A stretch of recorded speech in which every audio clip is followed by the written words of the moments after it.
Bismillahirrahmanirrahim. Penulis, Abu Isa Muhammad bin Isa at-Tirmidzi mengenal pribadi agung Nabi Muhammad. Bab 2 Khatam Kenabian. 8 Hadis 16. Abu Raja Qutaibah bin Said bercerita kepada kami. Ia berkata, Hatim bin Ismail memberitakan kepada kami. Dari Al-Jadu bin Abdurrahman. Ia berkata, aku mendengar As-Saib bin Yazid berkata, bibiku pernah menghadap kepada Rasulullah Z bersamaku. Bibiku berkata, wahai Rasulullah, sesungguhnya keponakanku ini sedang sakit. Lalu aku melihat beliau mengusap kepalaku dan mendoakanku semoga mendapatkan berkah. Setelah itu beliau berwudu, lalu aku meminum dari sisa air wudunya.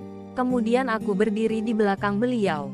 Maka aku melihat ada sebuah khatam, tanda kenabian, di antara kedua belikat beliau seperti telur burung merpati.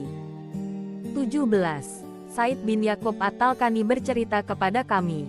Ia berkata, Ayub bin Jabir memberitahukan kepada kami. Dari Simak bin Harb, dari Jabir bin Samurah. Ia berkata, aku pernah melihat tanda kenabian yang terletak di antara kedua pundak Rasulullah. Bentuknya seperti sepotong daging berwarna merah sebesar telur burung merpati. 18. Abu Musab Al-Madini bercerita kepada kami. Ia berkata, Yusuf bin Al-Majishun memberitahukan kepada kami. Dari ayahnya, dari Ashim bin Umar bin Qatadah, dari neneknya, Rumaidsah. Ia berkata, aku pernah mendengar Rasulullah tanda kurang lebih seandainya saja aku mau mencium tanda kenabian yang terletak di antara kedua pundak beliau tentu dapat aku lakukan karena dekatnya jarak beliau denganku bersabda kepada Sa'ad bin Mu'az pada hari kematiannya. Arsy Ar-Rahman bergoncang karena kematiannya. 19. Ahmad bin Abdah Ad-Dabi, Ali bin Hujar dan banyak lagi lainnya berkata, Isa bin Yunus memberitahukan kepada kami. Dari Umar bin Abdullah, Maula Gufrah. Ia berkata, Ibrahim bin Muhammad bercerita kepadaku. Dari salah seorang putra Ali bin Abi Thalib. Ia berkata, apabila Ali menceritakan sifat Rasulullah maka ia akan bercerita panjang lebar. Dan ia akan berkata, di antara kedua pundaknya terdapat khatam tanda kenabian, yaitu khatam tanda para nabi.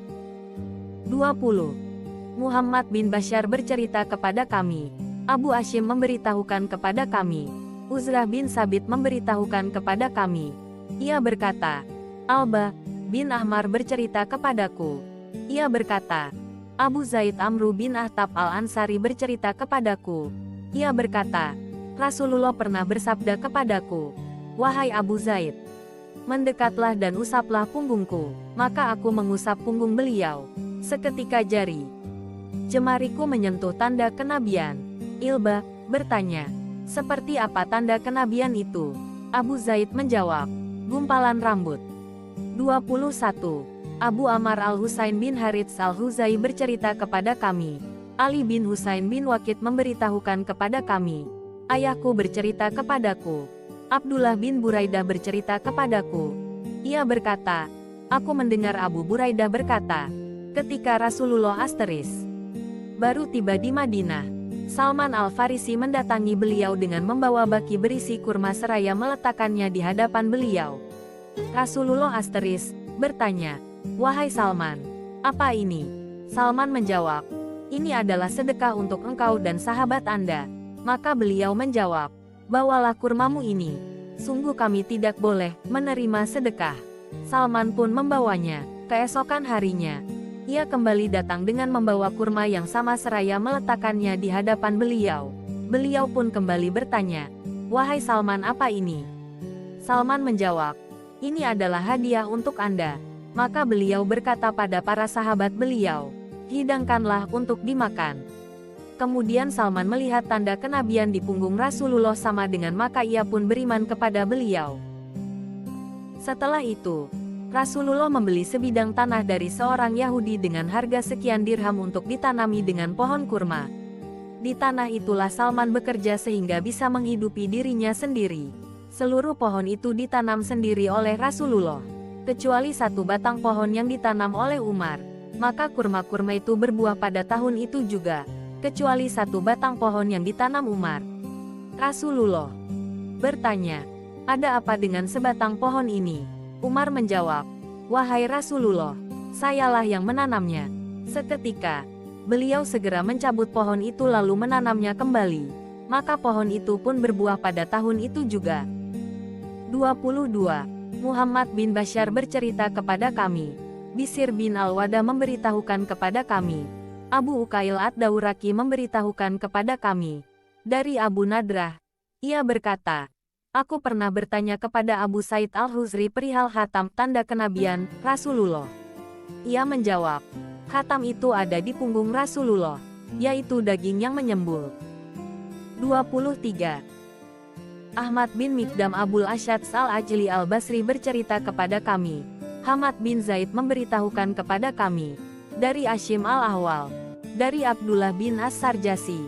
Ia berkata, "Aku datang menghadap Rasulullah ketika beliau sedang berada di antara para sahabatnya. Aku berkeliling sedemikian rupa di belakang beliau. Rupanya beliau mengerti apa yang kuinginkan. Maka beliau melepaskan selendang dari punggungnya. Maka terlihat olehku tempat khatam kenabian yang berada di antara kedua pundaknya sebesar genggaman tangan. Di sekitarnya terdapat tahi lalat, seperti jerawat. Sebelum aku kembali, aku menghadap dulu kepada Rasulullah. Lalu kukatakan, 'Wahai Rasulullah, semoga Allah melimpahkan ampunannya kepada Anda.' Beliau pun menjawab, 'Bagimu juga.' Maka orang-orang pun berkata, 'Apakah Rasulullah memohonkan ampunan untukmu?' Aku menjawab, 'Ya, dan juga untuk kalian.' Kemudian, ia membaca ayat, 'Dan mohonlah ampunan atas dosamu dan atas dosa orang-orang mukmin, laki-laki dan perempuan.' Muhammad 19.